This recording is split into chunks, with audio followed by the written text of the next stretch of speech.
नमस्कार। आज बात करते हैं भारतीय इतिहास की एक ऐसी घटना की जिस पर आज भी बहस छिड़ी हुई है। एक ऐसी घटना जो हमें सोचने पर मजबूर करती है।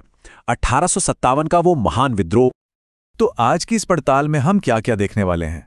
सबसे पहले हम देखेंगे कि इसकी चिंगारी आखिर भड़की कैसे। फिर समझेंगे कि वो कौन से कारण थे जो सालों से इस आग के लिए ईंधन जुटा रहे थे। और हाँ, ये भी जानेंगे कि इतिहासकार इसे लेकर बंटे हुए क्यों हैं। आखिर में हम ये भी देखेंगे कि ये इतना बड़ा आंदोलन नाकाम क्यों हो गया और इसने भारत के भविष्य पर अपनी क्या छाप छोड़ी। और यही तो वो सबसे बड़ा सवाल है जिसने 100 साल से भी ज्यादा वक्त से इतिहासकारों को दो खेमों में बांट रखा है। आज हम इसी गुत्थी को सुलझाने की कोशिश करेंगे। तो चलिए शुरू से शुरू करते हैं। ये सब आखिर हुआ कैसे?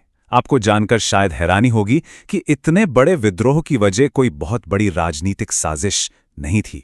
नहीं, बल्कि ये शुरू हुआ एक छोटे से फौजी बदलाव से। अब सोचिए, ये बात हिंदू और मुस्लिम दोनों ही सिपाहियों के लिए उनके धर्म पर सीधा हमला था। बस इस एक अफवाह ने घी में आग का काम किया और जो असंतोष पहले से ही अंदर अंदर सुलग रहा था वो भड़क उठा। जरा सोचिए ये कितनी तेजी से फैला। कुछ ही महीनों के अंदर एक छोटी सी अफवाह एक बड़े विद्रोह में बदल गई। जनवरी में जो बात कानाफूसी में शुरू हुई थी, वो मई आते आते दिल्ली की तरफ बढ़ रहे विद्रोहियों का नारा बन चुकी थी। और दिल्ली में उन्होंने क्या किया? उन्होंने बूढ़े हो चुके मुगल बादशाह बहादुर शाह जफर को, जो खुद भी शायद इसके लिए तैयार नहीं थे, इस पूरे विद्रोह का नेता घोषित कर दिया। ये एक बहुत बड़ा कदम था। इसने एक सिपाही विद्रोह को अचानक से एक राजनीतिक शक्ल दे दी, एक पहचान दे दी। हाँ, लेकिन एक बात समझनी होगी। ये जो कारतूस वाली घटना थी, ये तो बस वो चिंगारी थी जिसने आग लगाई। असली बारूद तो पिछले 100 सालों से, मतलब प्लासी की लड़ाई के बाद से ही जमा हो रहा था। चलिए राजनैतिक कारणों को देखते हैं। ईस्ट इंडिया कंपनी की जो नीतियां थीं वो एक एक करके भारतीय राजाओं और नवाबों की ताकत छीन रही थीं। सब्सिडियरी अलायंस हो या डॉक्ट्रिन ऑफ लैप्स, इन नीतियों ने राज्यों को खोखला कर दिया था। शासक बस नाम के रह गए थे। उनकी इज्जत और ताकत सब कुछ धीरे धीरे खत्म हो रहा था। और अगर आर्थिक हालात की बात करें तो वो तो और भी बुरे थे। अंग्रेजों की वजह से भारत का पूरा आर्थिक ढांचा चरमरा गया था। एक तरफ किसान थे जो भारी लगान के बोझ तले दबे जा रहे थे, दूसरी तरफ कारीगर थे जिनका काम धंधा चौपट हो गया था।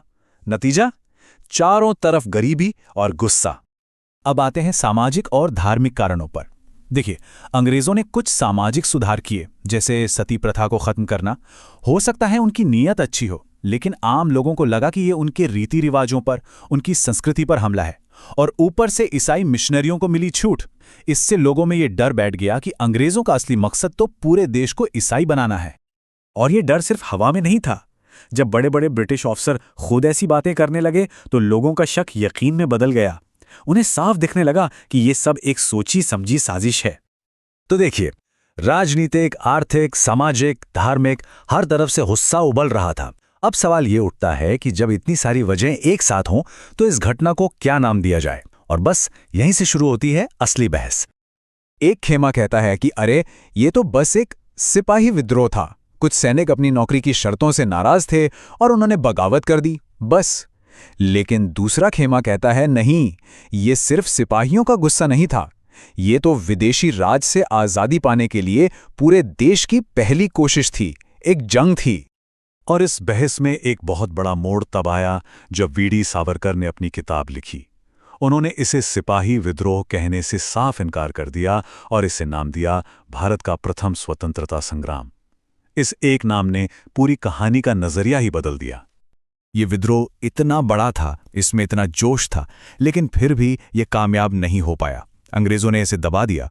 तो फिर सवाल उठता है, आखिर इतनी बड़ी लड़ाई हारी कैसे गई? क्या गलतियां हुईं?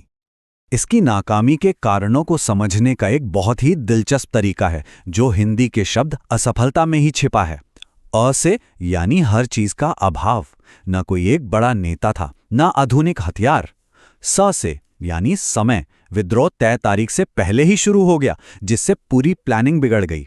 फल यानी सबके लक्ष्य अलग अलग थे। और लगन यानी सबने मिलकर हिस्सा नहीं लिया। कई बड़े राजा महाराजा और पढ़ा लिखा तबका तो अंग्रेजों के साथ खड़ा था।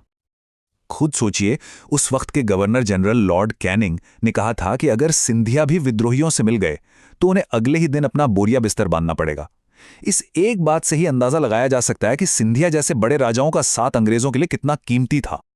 तो विद्रोह तो कुचल दिया गया, लेकिन इसका मतलब ये नहीं कि सब कुछ पहले जैसा हो गया।